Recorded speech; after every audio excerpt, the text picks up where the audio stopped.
জীবন, এই জীবন আসলে কি? এ হলো জন্ম থেকে মৃত্যু পর্যন্ত এই সময়। কিছু মানুষ এটা বলে থাকেন যে এই যে নিঃশ্বাস নিচ্ছে এই হলো জীবন। আর প্রত্যেক ব্যক্তি, প্রত্যেক প্রাণী, তাদের নিঃশ্বাস নির্ধারিত থাকে, নির্দিষ্ট হয়ে থাকে। তাকে সেই নির্ধারিত নিঃশ্বাস নিতেই হয়, তারপর তিনি মৃত্যু লাভ করেন। কিন্তু এটা কি সত্যি? সত্যি কি মনুষ্য জীবন এই নিঃশ্বাসের উপর নির্ধারিত থাকে? এই নিঃশ্বাসের গণনাই কি মনুষ্য জীবনের অস্তিত্ব? কখনোই নয়। মনুষ্য জীবন শুধু কিছু নিঃশ্বাস নয় যা একদিন থেমে যাবে। মনুষ্য জীবন হলো সেই নিঃশ্বাসের মধ্যেকার সেই সময় যা দেখে অন্য কারোর নিঃশ্বাস স্তব্ধ হয়ে যেতে পারে। সেই মুহূর্ত যেখানে মানুষ আপনার মধ্যে সেই প্রেম দেখতে পারে, আপনার সাহস দেখতে পারে, আপনার শক্তি দেখতে পারে, আপনার চেষ্টা দেখতে পারে, আপনার পরিশ্রম দেখতে পারে, অন্যায় আর দুর্নীতির বিরুদ্ধে আপনার যুদ্ধ দেখতে পারে। জীবনে গুরুত্বপূর্ণ সেই মুহূর্ত, সেই সময় যেটা আপনি বেঁচে আছেন। সেই সময়ে আপনি এই সংসারের অন্য ব্যক্তিদের জীবন বাঁচার একটা দিশা দেখাতে পারেন, একটা প্রেরণা যোগাতে পারেন, শক্তি দিতে পারেন, আশা দিতে পারেন। তাই জীবনে এটাই করুন, এমন একটা জীবন যাপন করুন যা অন্যের জন্য আদর্শ হয়ে থাকে। এটাই করুন আর আমার সাথে ভালোবেসে বলুন, রাধা রাধা। আমরা সবাই নিজেকে স্বচ্ছ রাখতে চাই, শুদ্ধ রাখতে চাই, পবিত্র রাখতে চাই। আর দেখতে গেলে এটা হলো আমাদের কর্তব্যও বটে। এবার এটার জন্য আমরা কি না করি। যখনই আমরা সকালে উঠি তখন উঠেই আমরা দাঁত মাজি। দিনে যখনই আমরা সময় পাই কিছু সুগন্ধি খাদ্য খাবার চেষ্টা করি যাতে আমাদের মুখ থেকে দুর্গন্ধ না আসে, বরং সুগন্ধ আসে। এই পা দুটো আমরা শুদ্ধ রাখার জন্য, পবিত্র রাখার জন্য যখনই আমরা বাড়ির বাইরে যাই পাদুকা পায়ে দিয়ে যাই, আর যখন ফিরে আসি আমরা জল দিয়ে পা ধুয়ে নিই।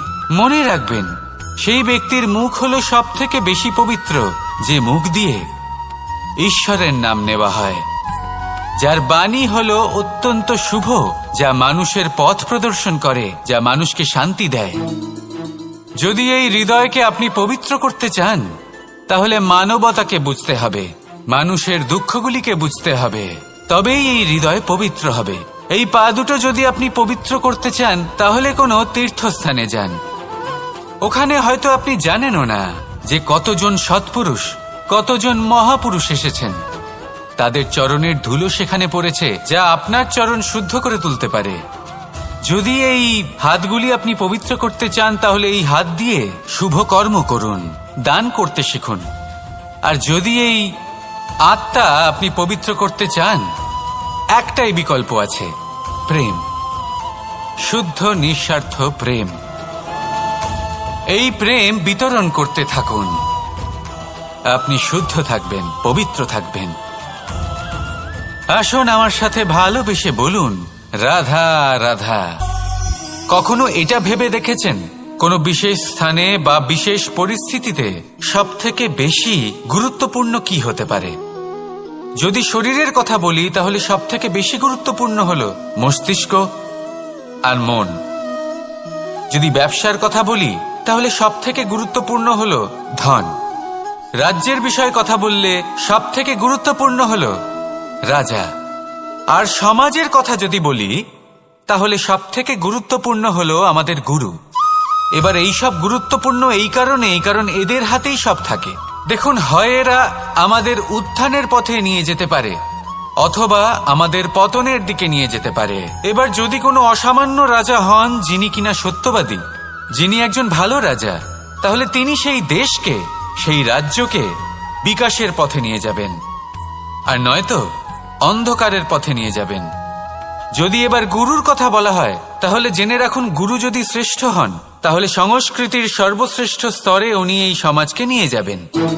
যদি গুরু পাখণ্ডী হন, লোভী হন, লালসাগ্রস্ত হন, তাহলে এই সমাজেও এই পাখণ্ডতা, এই লোভ, এই লালসাই প্রকাশিত হবে।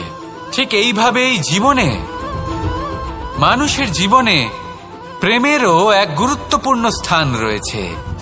যদি মানুষের মনে প্রেম থাকে তাহলে ধরে নিন সে জীবিত রয়েছে, আর যদি না থাকে তাহলে সে মৃতই প্রায়। যদি রাধা কৃষ্ণের বিষয়ে কথা বলবো কৃষ্ণের জীবনে যদি রাধা থাকে তাহলেই কৃষ্ণ হলো কৃষ্ণ, আর যদি রাধা না থাকে তাহলে কৃষ্ণ হলো যে কোনো পশুরই সমান। আসলে পশু থেকে মানুষ হওয়ার এই যে যাত্রা, এর আধার হলো প্রেম। এই প্রেমকে মনে জাগ্রত করে রাখুন আর আমার সাথে ভালোবেসে বলুন, রাধা রাধা। প্রেম, এই প্রেম আসলে কি? বেশিরভাগ মানুষই বুঝতে পারেন না, কিন্তু এটাতে তাদের কোনো দোষ নেই, কারণ তাদের কাছে প্রয়োজনীয় জ্ঞানই নেই। এবার প্রেমের বিষয়ে আজ আমি একটা ছোট্ট কথা বলতে চাই। আপনি দেখবেন কিছু মানুষ যখন কাউকে ভালোবাসেন তখন তাদের মনে হয় সেই ব্যক্তির ওপর ওনার অধিকার রয়েছে।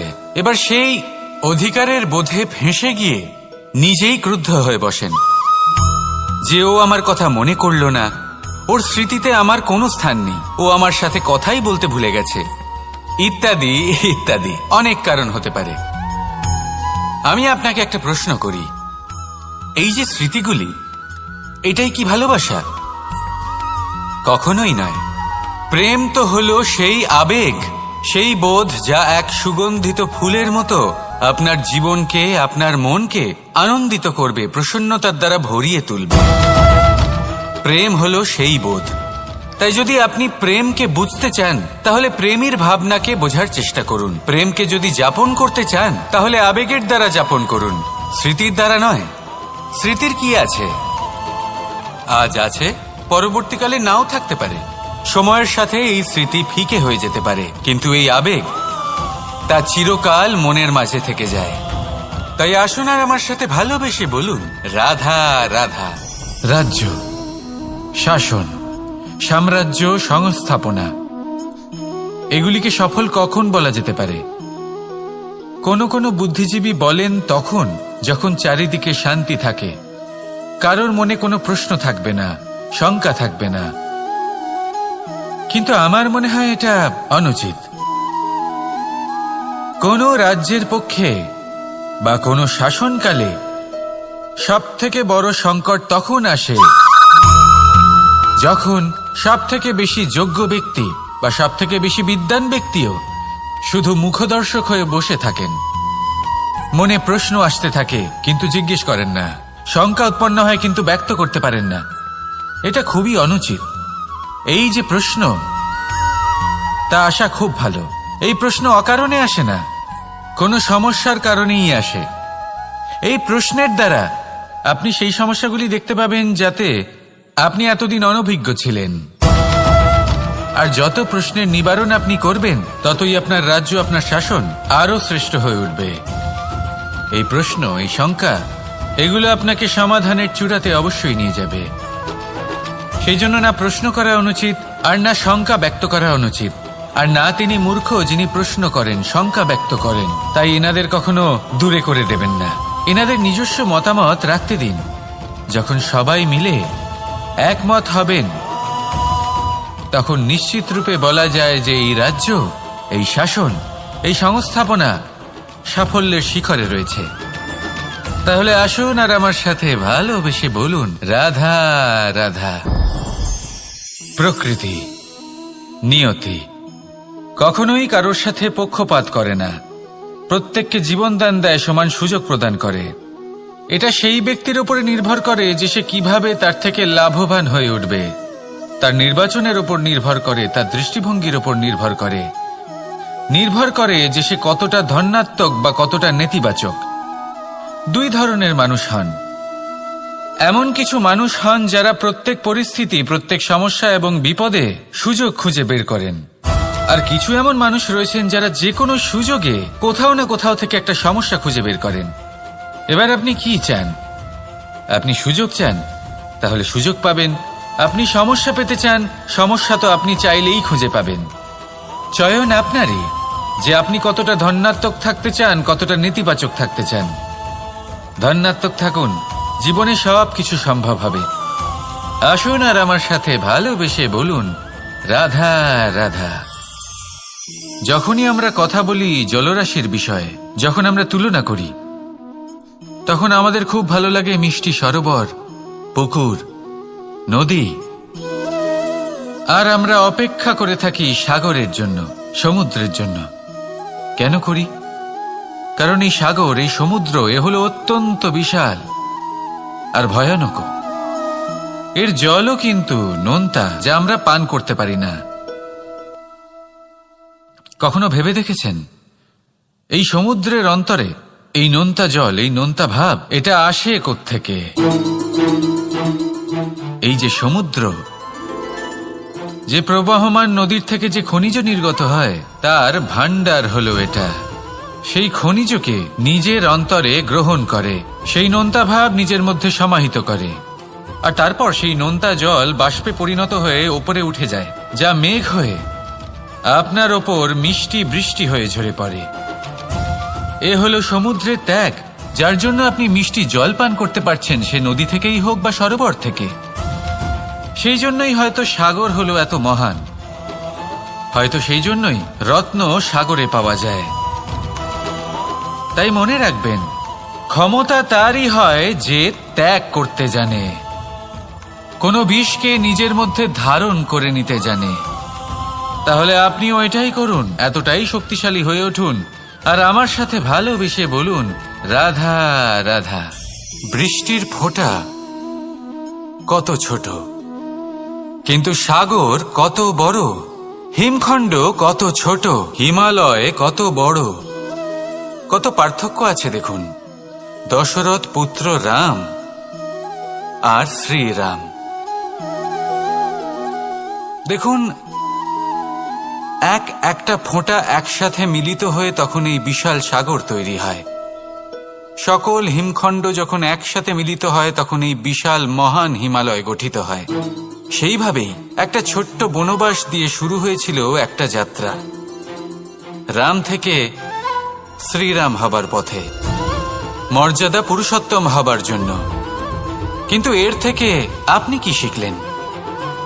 বিন্দু আসলে মহান নয়, মহান হলো সাগর। হিমখণ্ড মহান নয়, মহান হলো হিমালয়। অর্থাৎ কোনো মহান কাজ করার জন্য বা মহান হবার জন্য আপনাকে আরম্ভ করতে হবে ছোট থেকে। একটা অত্যন্ত সরল কিন্তু একটা গুরুত্বপূর্ণ কথা আমি আপনাকে বলতে চাই। দেখুন, আরম্ভ করার জন্য প্রথমেই আপনার মহান হবার কোনো প্রয়োজন নেই, কিন্তু হ্যাঁ, মহান হবার জন্য প্রথমে আরম্ভ করা অত্যন্ত প্রয়োজনীয়। আপনি যদি শুরুই না করেন তাহলে কখনো মহান হতেই পারবেন না। প্রকৃত নিষ্ঠা দ্বারা আরম্ভ করুন। আপনার পদক্ষেপ, আপনার কর্ম যতই ক্ষুদ্র হোক না কেন, তা করতে থাকুন, নিরন্তর চেষ্টা করতে থাকুন। তারপর দেখবেন এই যে মহানুভবতা নিজে পথ চলে আপনার কাছে আসবে। তাই আপনি এটাই করুন আর আমার সাথে ভালোবেসে বলুন রাধা রাধা।